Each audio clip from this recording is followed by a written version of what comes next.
is that President Trump on Monday suggested that he might temporarily exempt the auto industry tariffs that he previously imposed on the sector to give car makers time to adjust their supply chains. He says, I'm looking at something to help some of the car companies with this change. Trump told reporters the Republican president said automakers needed time to relocate production from Canada, Mexico, and other places, and they need a little bit of time because they're going to make them here, but they need a little bit of time. So I'm talking about things like that, which means he's talking about them. Actually, what does that mean, Larry? Doesn't that mean he's going to? I believe that's what that meant. Probably so.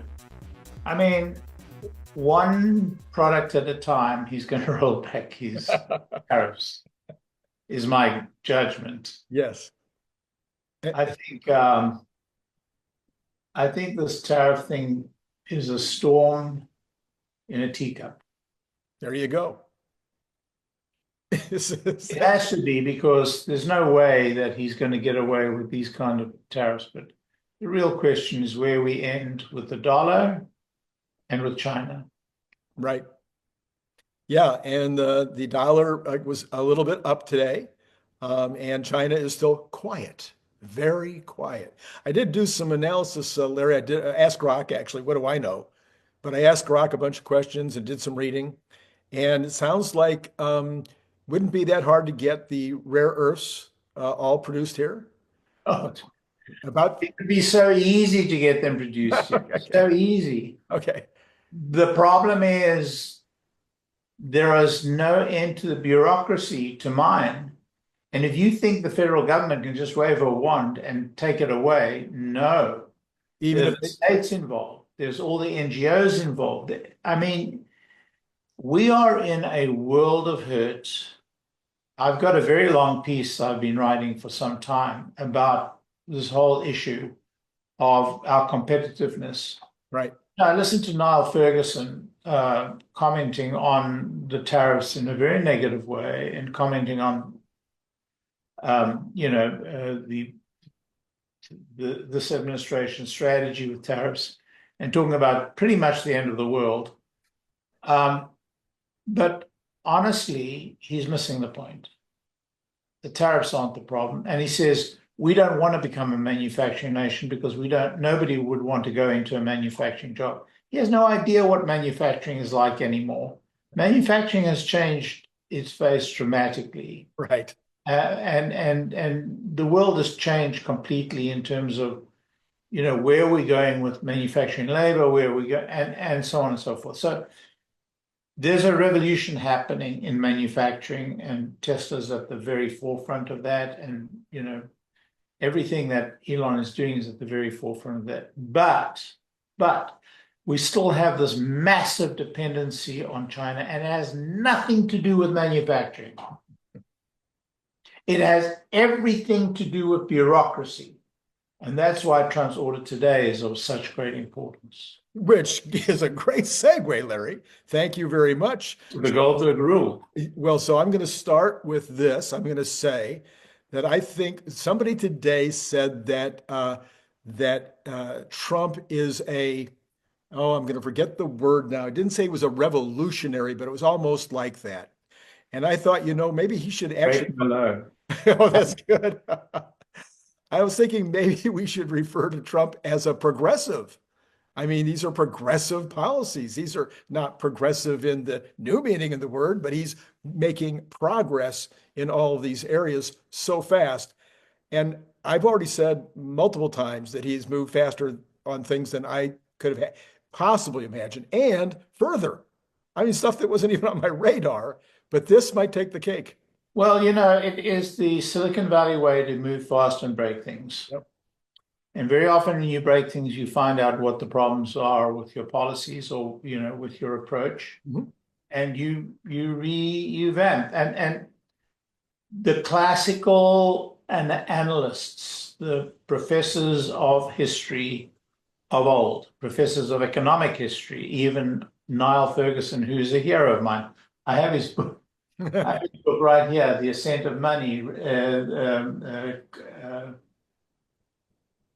I mean, empire. There are like 5 books of his right here.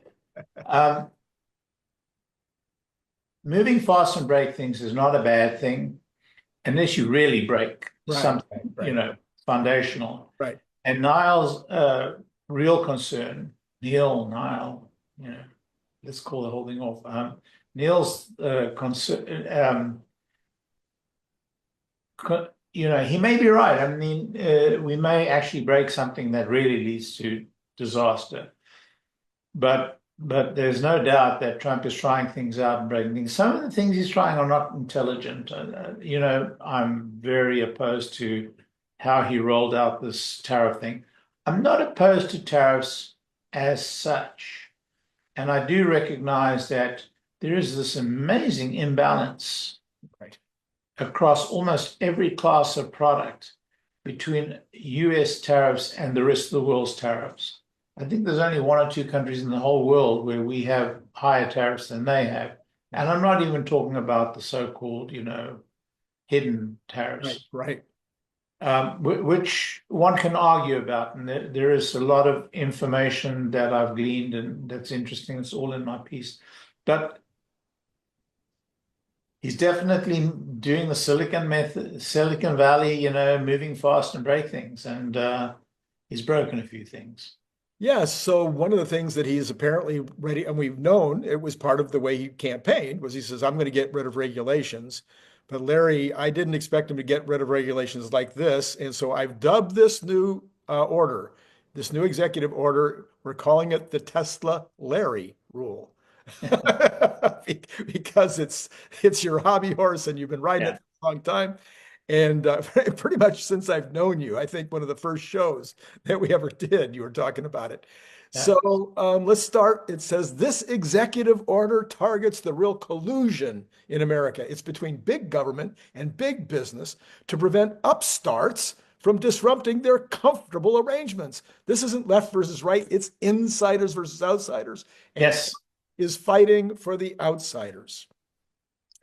So, and it goes so deep into the fabric of American society today that it's almost impossible to unstring the ball of wool. I mean, government and big business have colluded through the agency of lobbyists to create this protection around these major companies. And it has reached a point that it is threatening the lifeblood of the United States. And, I mentioned Neil Ferguson's rant this earlier, and he admits that. Now, he doesn't see that as foundational to the problem, but in every respect, it's the malaise underlying all these other problems, including, by the way, the tariff issue. Right. Because in many ways, the tariffs help knit this evil conspiracy together. And so the whole move to China, the